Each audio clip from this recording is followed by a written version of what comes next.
Ladies and gentlemen, please welcome Ivanka Trump.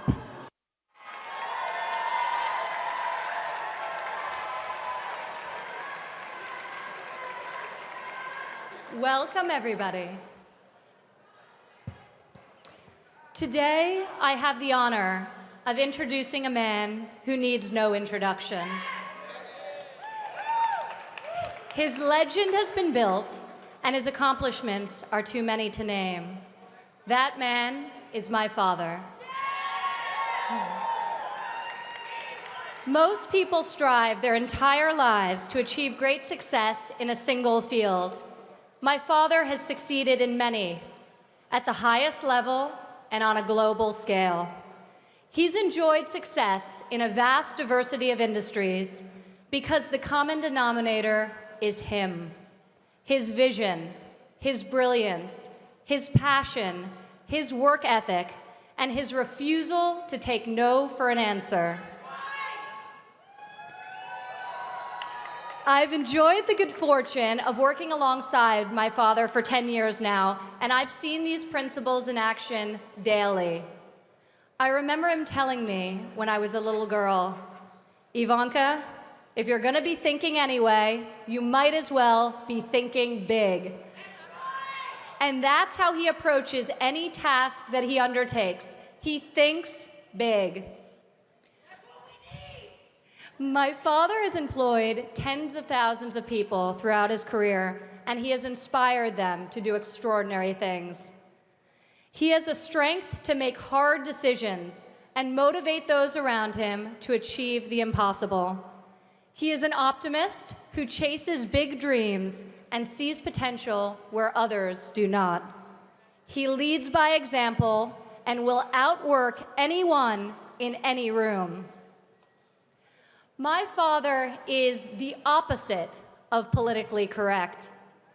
He says what he means, and he means what he says. Thank you. He is also the best negotiator I have ever met. Countless times I've stood by his side and watched him make deals that seemed impossible to get done. He has the discernment to understand what the other party needs and then to get exactly what he wants. My father knows how to be a fierce opponent, but also how to be a very loyal friend. When it comes to building bridges, he can do so figuratively, but also has the rare ability to do so literally, on time and under budget.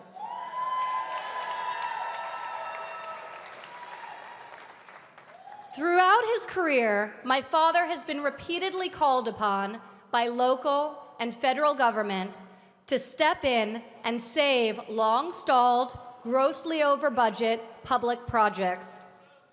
Whether it's building a skating rink in the heart of Central Park, meticulously restoring the exterior facade of Grand Central Terminal, enabling the development of New York City's Jacob Javits Convention Center, creating a championship public golf course for the city of New York, or redeveloping the iconic but totally underutilized old post office building on Pennsylvania Avenue in the heart of Washington, D.C. My father succeeds time and time again where government has failed before him. I consider myself fortunate to have learned from the best, both as an entrepreneur and as a parent. My father is a man who is deeply grounded in tradition. He raised my siblings and me to work hard and to strive for excellence in all that we do.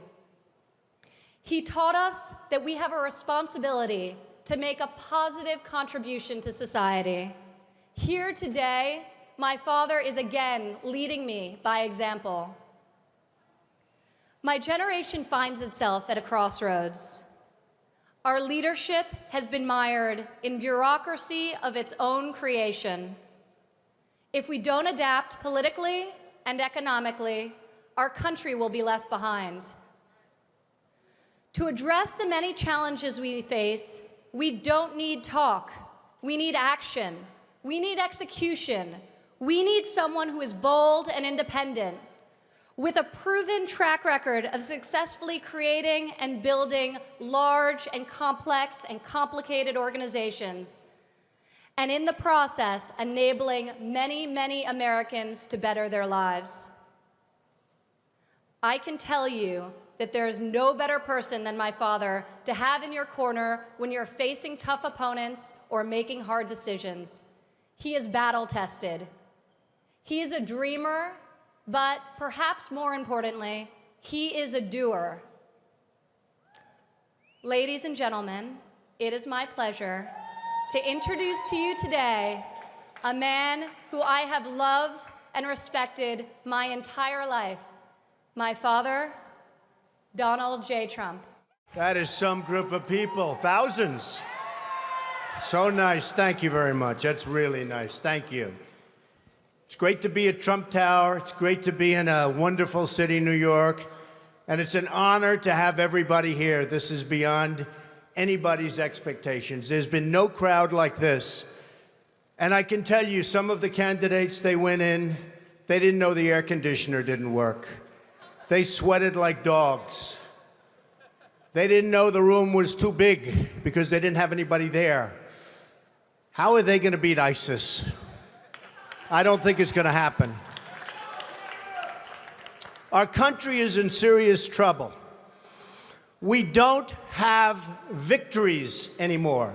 We used to have victories, but we don't have them. When was the last time anybody saw us beating, let's say, China in a trade deal? They kill us. I beat China all the time. All the time. When did we beat Japan at anything? They send their cars over by the millions. And what do? When was the last time you saw a Chevrolet in Tokyo? It doesn't exist, folks. They beat us all the time. When do we beat Mexico at the border? They're laughing at us, at our stupidity. And now they're beating us economically. They are not our friend, believe me. But they're killing us economically. The U.S. has become a dumping ground for everybody else's problems. Thank you. It's true. And these are the best and the finest. When Mexico sends its people, they're not sending their best. They're not sending you. They're not sending you. They're sending people that have lots of problems, and they're bringing those problems with us. They're bringing drugs, they're bringing crime, they're rapists, and some, I assume, are good people. But I speak to border guards, and they tell us what we're getting. And it only makes common sense. It only makes common sense. They're sending us not the right people. It's coming from more than Mexico. It's coming from all over South and Latin America, and it's coming probably from the Middle East. But we don't know, because we have no protection, and we have no competence. We don't know what's happening. And it's got to stop, and it's got to stop fast. Islamic terrorism is eating up large portions of the Middle East. They become rich. I'm in competition with them. They just built a hotel in Syria. Can you believe this? They built a hotel. When I have to build a hotel, I pay interest. They don't have to pay interest because they took the oil that when we left Iraq, I said we should have taken. So now ISIS has the oil. And what they don't have, Iran has. And in and I will tell you this, and I said it very strongly, years ago, I said, and I love the military, and I want to have the strongest military that we've ever had, and we need it more now than ever, but I said, don't hit Iraq, because you're going to totally destabilize the Middle East. Iran is going to take over the Middle East. Iran and somebody else will get the oil. And it turned out that Iran is now taking over Iraq. Think of it. Iran is taking over Iraq. And they're taking it over big league.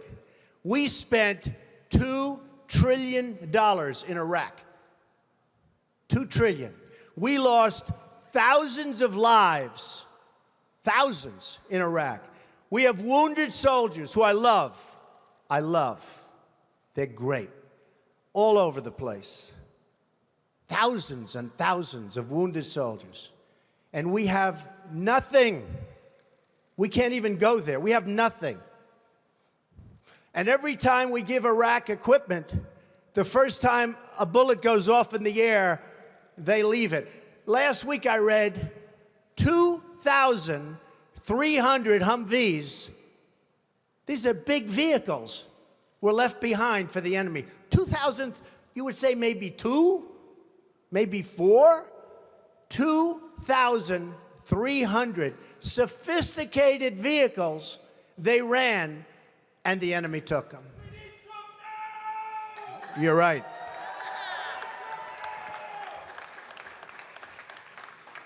Last quarter, it was just announced, our gross domestic product, a sign of strength, right?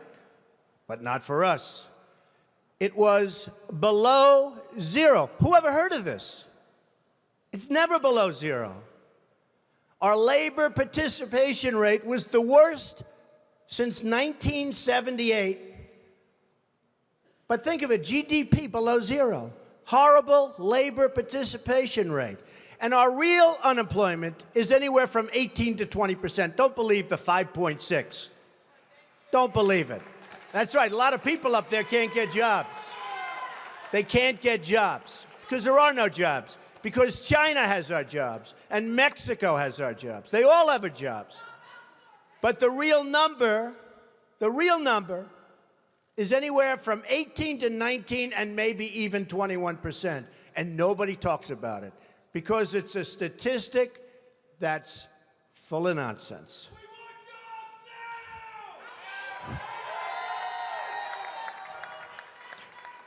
Our enemies are getting stronger and stronger by the day, and we as a country are getting weaker. Even our nuclear arsenal doesn't work. It came out recently. They have equipment that's 30 years old. They don't even know if it worked. And I thought it was horrible when it was broadcast on television because, boy, does that send signals to Putin and all of the other people that look at us and they say, that is a group of people, and that is a nation that truly has no clue. They don't know what they're doing. They don't know what they're doing. We have a disaster called the big lie, Obamacare. Obamacare. Yesterday it came out that costs are going for people up 29, 39, 49, and even 55%. And deductibles are through the roof. You have to get hit by a tractor, literally a tractor, to use it. Because the deductibles are so high, it's virtually useless. It is a disaster. And remember the $5 billion website. $5 billion we spent on a website. And to this day, it doesn't work. A $5 billion website. I have so many websites. I have them all over the place. I hire people. They do a website. It costs me $3. $5 billion website.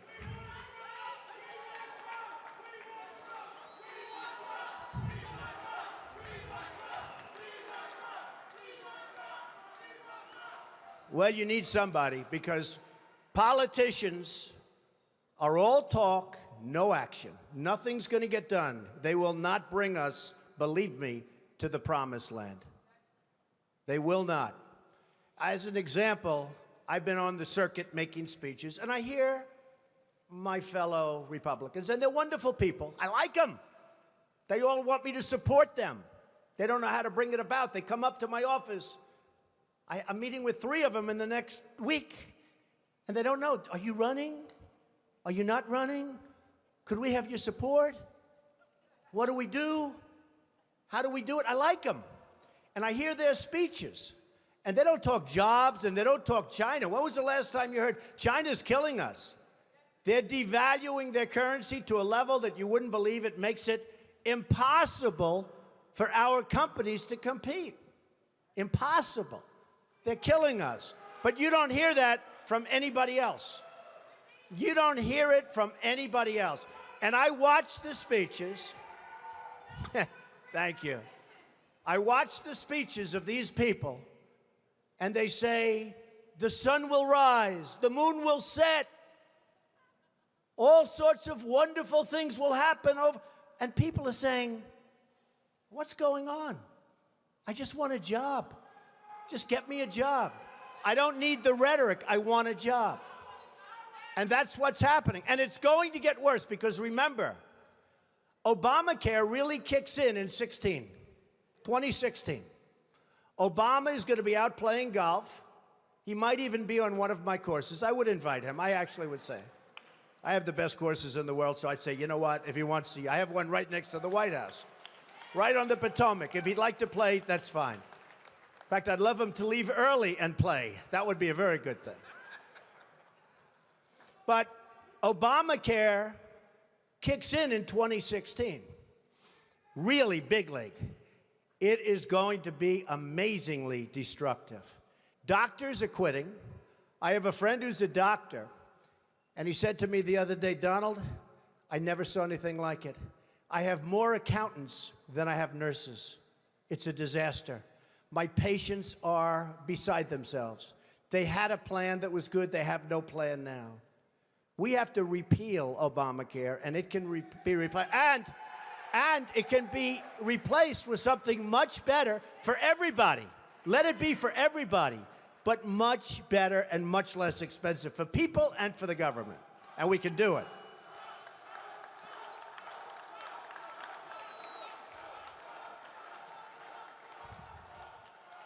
So, I've watched the politicians. I've dealt with them all my life. If you can't make a good deal with a politician, then there's something wrong with you. You're certainly not very good. And that's what we have representing us. They will never make America great again.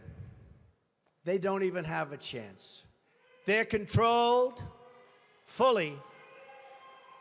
They're controlled fully by the lobbyists, by the donors, and by the special interests, fully. They control them. Hey, I have lobbyists, I have to tell you. I have lobbyists that can produce anything for me. They're great. But you know what? It won't happen. It won't happen. Because we have to stop doing things for some people, but for this country, it's destroying our country. We have to stop, and it has to stop now. Now, our country needs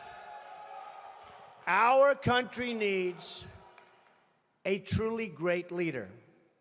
And we need a truly great leader now. We need a leader that wrote The Art of the Deal. We need a leader that can bring back our jobs, can bring back our manufacturing, can bring back our military, can take care of our vets. Our vets have been abandoned. And we also need a cheerleader. You know, when President Obama was elected, I said, well, the one thing I think he'll do well, I think he'll be a great cheerleader for the country. I think he'd be a great spirit. He was vibrant. He was young. I really thought that he would be a great cheerleader. He's not a leader, that's true. You're right about that. But he wasn't a cheerleader. He's actually a negative force. He's been a negative force. He wasn't a cheerleader. He was the opposite. We need somebody that can take the brand of the United States and make it great again. It's not great again. We need somebody. We need somebody that literally will take this country and make it great again. We can do that. And I will tell you, I love my life. I have a wonderful family. They're saying, Dad, you're going to do something that's going to be so tough. You know, all of my life I've heard that a truly successful person, a really, really successful person, and even modestly successful, cannot run for public office. Just can't happen. And yet that's the kind of mindset that you need to make this country great again. So, ladies and gentlemen, I am officially running for President of the United States, and we are going to make our country great again.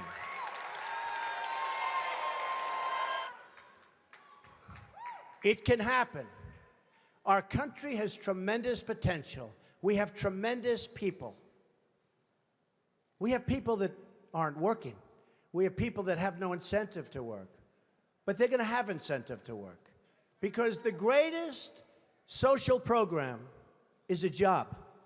And they'll be proud, and they'll love it, and they'll make much more money than they would have ever made. And they'll be doing so well, and we're going to be thriving as a country. Thriving. It can happen. I will be the greatest jobs president that God ever created. I tell you that.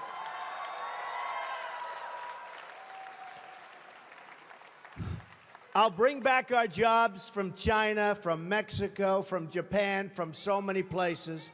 I'll bring back our jobs, and I'll bring back our money. Right now, think of this. We owe China $1.3 trillion. We owe Japan more than that. So they come in, they take our jobs, they take our money, and then they loan us back the money, and we pay them in interest. And then the dollar goes up, so their deal's even better. How stupid are our leaders? How stupid are these politicians to allow this to happen? How stupid are they?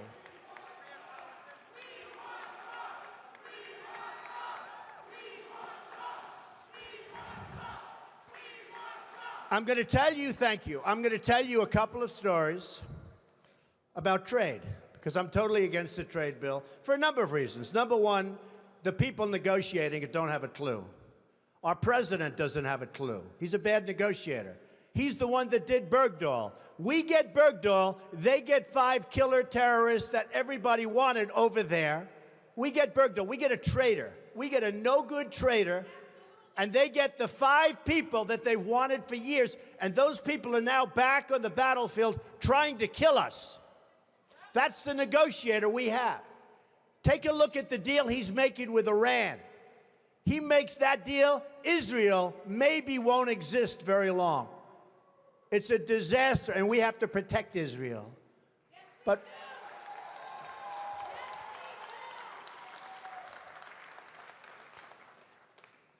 so we need people. I'm a free trader.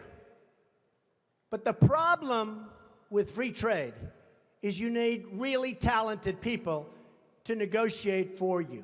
If you don't have talented people, if you don't have great leadership, if you don't have people that know business, not just a political hack that got the job because he made a contribution to a campaign, which is the way all jobs just about are gotten, free trade is terrible.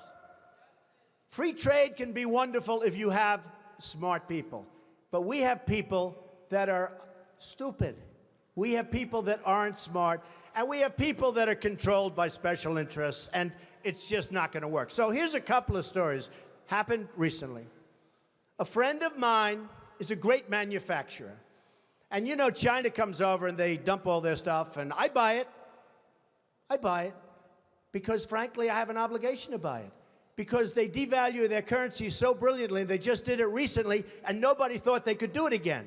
But with all our problems with Russia, with all our problems with everything, they got away with it again. And it's impossible for our people here to compete. So I want to tell you this story. A friend of mine is a great manufacturer. Calls me up a few weeks ago. He's very upset. I said, what's your problem? He said, you know, I make great product. And I said, I know that because I buy the product. He said, I can't get it into China. They won't accept it. I sent a boat over and they actually sent it back. They talked about environmental. They talked about all sorts of crap that had nothing to do with it. I said, oh, wait a minute, that's terrible. Does anyone know this? He said, yeah, they do it all the time with other people. I said, they send it back? Yeah. So I finally got it over there, and they charged me a big tariff. They're not supposed to be doing that. I told them. Now, they do charge a tariff on trucks. When we send trucks and other things over there, ask Boeing. They wanted Boeing's secrets. They wanted their patents and all their secrets before they agreed to buy planes from Boeing. Hey, I'm not saying they're stupid. I like China. I sell apartment for I just sold an apartment for $15 million to somebody from China. Am I supposed to dislike them? I own a big chunk of the Bank of America building in 1290 Avenue of the Americas that I got from China in a war. Very valuable. I love China. The biggest bank in the world is from China. You know where their United States headquarters is located? In this building, in Trump Tower. I love China. People say, oh, you don't like China. No, I love them. But their leaders are much smarter than our leaders. And we can't sustain ourselves with that. There's too much. It's like take the New England Patriots and Tom Brady and have them play your high school football team. That's the difference between China's leaders and our leaders. They are ripping us. We are rebuilding China. We're rebuilding many countries. China, you go there now, roads, bridges, schools, you never saw anything like it. They have bridges that make the George Washington Bridge look like small potatoes. And they're all over the place. We have all the cards, but we don't know how to use them. We don't even know that we have the cards because our leaders don't understand the game. We could turn off that spigot by charging them tax until they behave properly. Now they're going militarily. They're building a military island in the middle of the South China Sea, a military island. Now, our country could never do that because we'd have to get environmental clearance. And the environmentalists wouldn't let our country. We would never build an ocean. They built it in about 1 year, this massive military port. They're building up their military to a point that is very scary. You have a problem with ISIS, you have a bigger problem with China. And in my opinion, the new China, believe it or not, in terms of trade, is Mexico. So this man tells me about the manufacturing. I say, that's a terrible story. I hate to hear it. But I have another one, Ford. So Mexico takes a company, car company, that was going to build in Tennessee, rips it out. Everybody thought the deal was dead. Reported in the Wall Street Journal recently. Everybody thought it was a done deal. It's going in, and that's going to be it, going into Tennessee. Great state, great people. All of a sudden, at the last moment, this big car manufacturer, foreign, announces they're not going to Tennessee. They're going to spend their $1 billion in Mexico instead. Not good. Now Ford announces a few weeks ago that Ford is going to build a $2.5 billion car and truck and parts manufacturing plant in Mexico. $2.5 billion. It's going to be one of the largest in the world. Ford, good company. So I announced that I'm running for president. One of the early things I would do, probably before I even got in, and I wouldn't even use, I know the smartest negotiators in the world. I know the good ones, I know the bad ones, I know the overrated ones. You got a lot of them that are overrated. They're not good, they think they are. They get good stories because the newspapers get buffaloed. But they're not good. But I know the best negotiators in the world. And I'd put them one for each country. Believe me, folks, we will do very, very well. Very, very well. But I wouldn't even waste my time with this one. I would call up the head of Ford, who I know, if I was president. I'd say, congratulations. I understand that you're building a nice $2.5 billion car factory in Mexico, and that you're going to take your cars and sell them to the United States, zero tax. Just flow them across the border. And you say to yourself, how does that help us, right? How does that help us? Where is that good? It's not. So I'd say, congratulations, that's the good news. Let me give you the bad news. Every car and every truck and every part manufactured in this plant that comes across the border, we're going to charge you a 35% tax. Okay? And that tax is going to be paid simultaneously with the transaction. And that's it. Now, here's what's going to happen. If it's not me in the position, it's one of these politicians that we're running against. You know, the 400 people that we're all running against. And here's what's going to happen. They're not so stupid. They know it's not a good thing. And they may even be upset by it. But then they're going to get a call from their donors, or probably from the lobbyist for Ford, and say, you can't do that to Ford because Ford takes care of me and I take care of you, and you can't do that to Ford. And guess what? No problem. They're going to build in Mexico. They're going to take away thousands of jobs. It's very bad for us. So, under President Trump, here's what would happen. The head of Ford will call me back, I would say within an hour after I told him the bad news. But it could be he'd want to be cool, and he'll wait till the next day. You know, they want to be a little cool. And he'll say, please, please, please. He'll beg for a little while, and I'll say, no interest. Then he'll call all sorts of political people, and I'll say, sorry, fellas, no interest, because I don't need anybody's money. It's nice. I don't need anybody's money. I'm using my own money. I'm not using the lobbyists. I'm not using donors. I don't care. I'm really rich. I'll show you that in a second. And by the way, I'm not even saying that in a brag. That's the kind of mindset, that's the kind of thinking you need for this country. So, because we got to make the country rich, it sounds crass. Somebody said, oh, that's crass. It's not crass.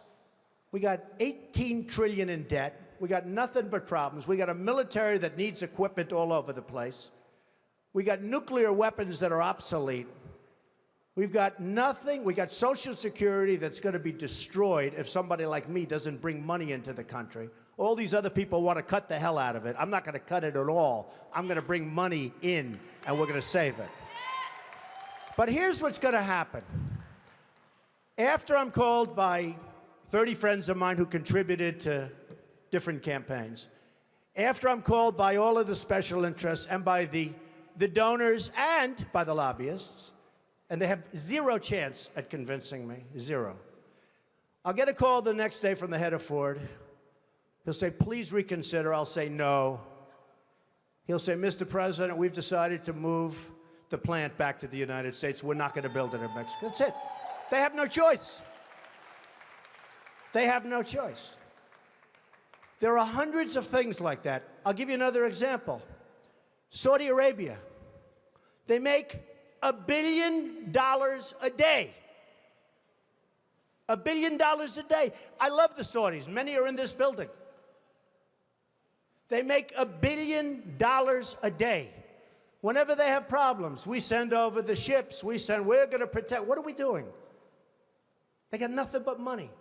If the right person asked them, they pay a fortune. They wouldn't be there except for us. And believe me, you look at the border with Yemen. You remember Obama a year ago. Yemen was a great victory. 2 weeks later, the place was blown up. Everybody got, and they kept our equipment. They always keep our equipment. We just said used equipment, right? They always keep our equipment. We ought to send some real junk, because frankly, we ought to send our surplus. We're always losing this gorgeous brand new stuff. But look at that border with Saudi Arabia. Do you really think that these people are interested in Yemen? Saudi Arabia, without us, is gone. They're gone. And I'm the one that made all of the right predictions about Iraq. You know, all of these politicians that I'm running against now, it's so nice to say I'm running as opposed to if I run, I'm running. But all of these politicians that I'm running against now, they're trying to disassociate. I mean, you looked at Bush, it took him 5 days to answer the question on Iraq. He couldn't answer the question, he didn't know. I said, is he intelligent? Then I looked at Rubio. He was unable to answer the question. Is Iraq a good thing or a bad thing? He didn't know. He couldn't answer the question. How are these people going to lead us? How are we going to go back and make it great again? We can't. They don't have a clue. They can't lead us.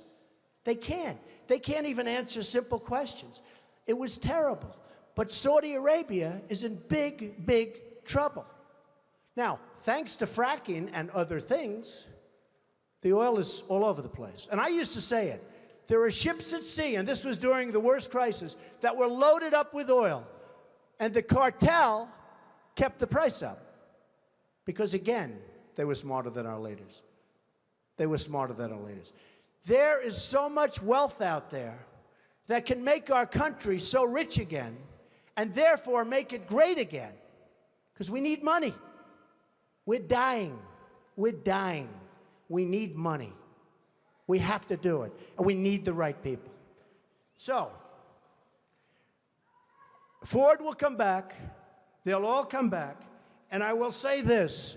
This is going to be an election, in my opinion, that's based on competence. Somebody said, thank you, darling. Somebody said to me the other day, a reporter, very nice reporter, but Mr. Trump, you're not a nice person. We don't need nice. That's true. But actually, I am. I think I am a nice person. People that know me like me. Does my family like me? I think so, right? Look at my family. I'm proud of my family. By the way, speaking of my family, Melania, Barron, Kai, Donnie, Don, Vanessa, Tiffany, Ivanka did a great job. Did she do a great job? Great. Jared, Laura, and Eric. I'm very proud of my family. They're a great family. So the reporter said to me the other day, but Mr. Trump, you're not a nice person. How can you get people to vote for you? I said, I don't know. I said, I think that, number one, I am a nice person. I give a lot of money away to charities and other things. I think I'm actually a very nice person. But I said, this is going to be an election that's based on competence. Because people are tired of these nice people, and they're tired of being ripped off by everybody in the world, and they're tired of spending more money on education than any nation in the world, per capita, than any nation in the world. And we're 26th in the world. 25 countries are better than us at education. And some of them are like third world countries. But we're becoming a third world country because of our infrastructure, our airports, our roads, everything. So one of the things I did, and I said, you know what I'll do? I'll do it. Because a lot of people said, he'll never run. Number one, he won't want to give up his lifestyle. They're right about that, but I'm doing it. Number two, I'm a private company, so nobody knows what I'm worth. And the one thing is that when you run, you have to announce and certify to all sorts of governmental authorities your net worth. So I said, that's okay.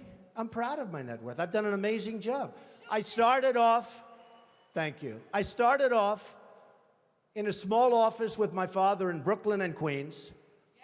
And my father said, and I love my father, I learned so much. He was a great negotiator. I learned so much just sitting at his feet, playing with blocks, listening to him negotiate with subcontractors. But I learned a lot. But he used to say, Donald, don't go into Manhattan. That's the big leagues. We don't know anything about that. Don't do it. I said, Dad, I got to go into Manhattan. I got to build those big buildings. I got to do it, Dad. I've got to do it. And after 4 or 5 years in Brooklyn, I ventured into Manhattan and did a lot of great deals. The Grand Hyatt Hotel, I was responsible for the convention center on the west side. I did a lot of great deals, and I did them early and young. And now I'm building all over the world, and I love what I'm doing. But they all said, a lot of the pundits on television, well, Donald will never run. And one of the main reasons is he's private, and he's probably not as successful as everybody thinks. So I said to myself, you know, nobody's ever going to know unless I run, because I'm really proud of my success. I really am. I've employed tens of thousands of people over my lifetime. That means medical, that means education, that means everything. So a large accounting firm and my accountants have been working for months because it's big and complex, and they've put together a statement, a financial statement. This is a summary, but everything will be filed eventually with the government, and we don't need extensions or anything. We'll be filing it right on time. We don't need anything. And it was even reported incorrectly yesterday because they said he had assets of $9 billion. So I said, no, that's the wrong number. That's the wrong number, not assets. So they put together this, and before I say it, I have to say this. I made it the old-fashioned way. It's real estate. You know, it's real estate. It's labor, and it's unions good and some bad, and lots of people that aren't in unions, and it's all over the place, and building all over the world. And I have assets, big accounting firm, one of the most highly respected, $9,240 million. And I have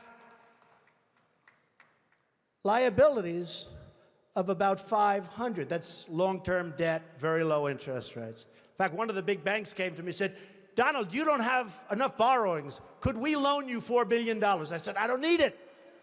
I don't want it. And I've been there. I don't want it.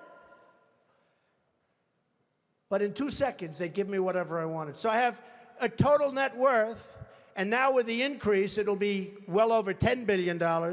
But here, a total net worth of $8 billion, net worth, not assets, not liability, a net worth. After all debt, after all expenses, the greatest assets, Trump Tower, 1290 Avenue of the Americas, Bank of America building in San Francisco, 40 Wall Street, sometimes referred to as the Trump building, right opposite the New York City, many other places, all over the world.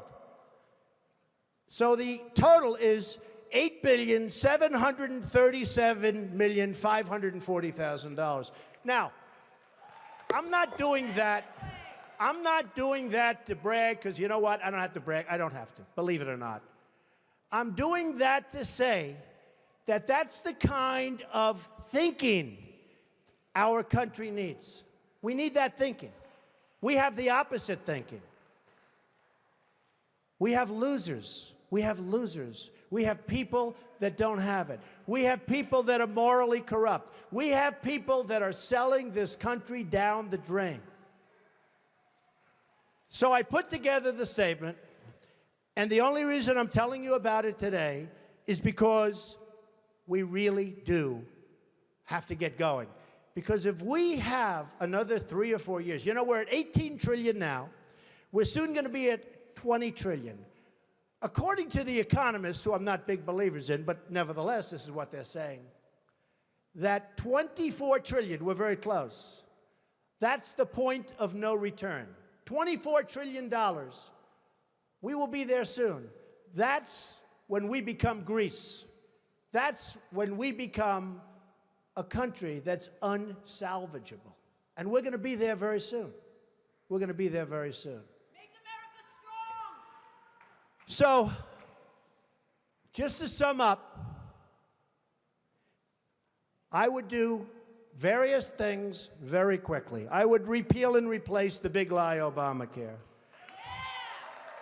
I would build a great wall, and nobody builds walls better than me, believe me. And I'll build them very inexpensively. I will build a great, great wall on our southern border, and I will have Mexico pay for that wall. Mark my words. Nobody would be tougher on ISIS than Donald Trump. Nobody. I will find within our military, I will find the General Patton, or I will find General MacArthur. I will find the right guy. I will find the guy that's going to take that military and make it really work. Nobody will be pushing us around. I will stop Iran from getting nuclear weapons, and we won't be using a man like Secretary Kerry that has absolutely no concept of negotiation, who's making a horrible and laughable deal, who's just being tapped along as they make weapons right now, and then goes into a bicycle race at 72 years old and falls and breaks his leg. I won't be doing that.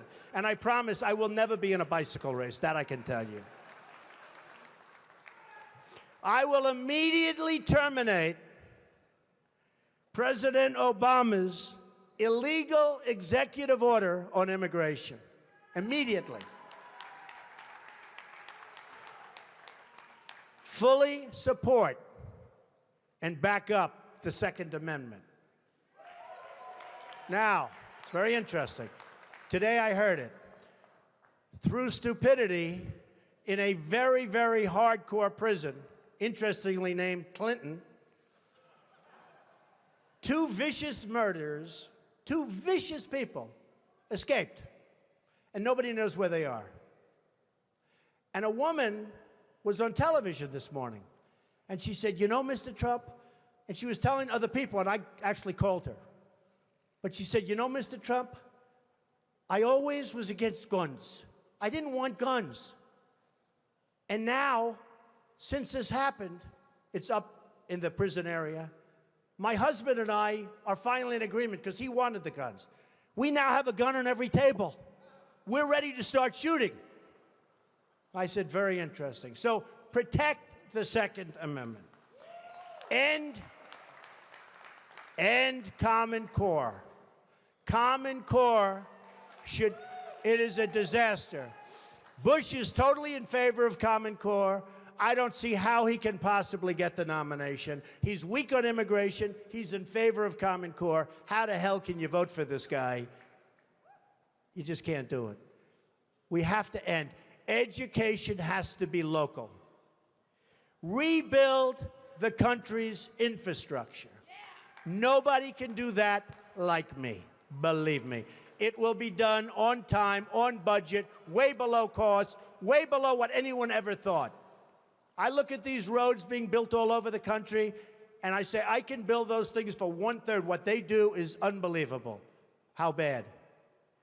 You know, we're building on Pennsylvania Avenue, the old post office. We're converting it into one of the world's great hotels. It's going to be the best hotel in Washington, D.C.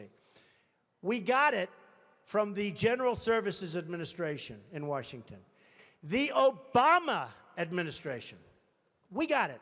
It was the most highly sought after, or one of them, but I think the most highly sought after project in the history of General Services. We got it. People were shocked. Trump got it. Well, I got it for two reasons. Number one, we're really good. Number two, we had a really good plan. And I'll add in the third, we had a great financial statement. Because the General Services, who are terrific people, by the way, and talented people, they wanted to do a great job. And they wanted to make sure it got built. So we have to rebuild our infrastructure, our bridges, our roadways, our airports. You come into LaGuardia Airport, it's like we're in a third world country. You look at the patches and the 40-year-old floor, they throw down asphalt, and you look at these airports, we are like a third world country. And I come in from China, and I come in from Qatar, and I come in from different places, and they have the most incredible airports in the world. You come back to this country, and you have LAX, disaster. You have all of these disastrous airports. We have to rebuild our infrastructure. Save Medicare, Medicaid, and Social Security without cuts. Have to do it. Get rid of the fraud, get rid of the waste and abuse, but save it. People have been paying in for years, and now many of these candidates want to cut it. You save it by making the United States, by making us rich again, by taking back all of the money that's being lost. Renegotiate our foreign trade deals. Reduce our $18 trillion in debt, because believe me, we're in a bubble. We have artificially low interest rates. We have a stock market that frankly has been good to me, but I still hate to see what's happening. We have a stock market that is so bloated. Be careful of a bubble, because what you've seen in the past might be small potatoes compared to what happens. So be very, very careful. And strengthen our military and take care of our vets. So, so important.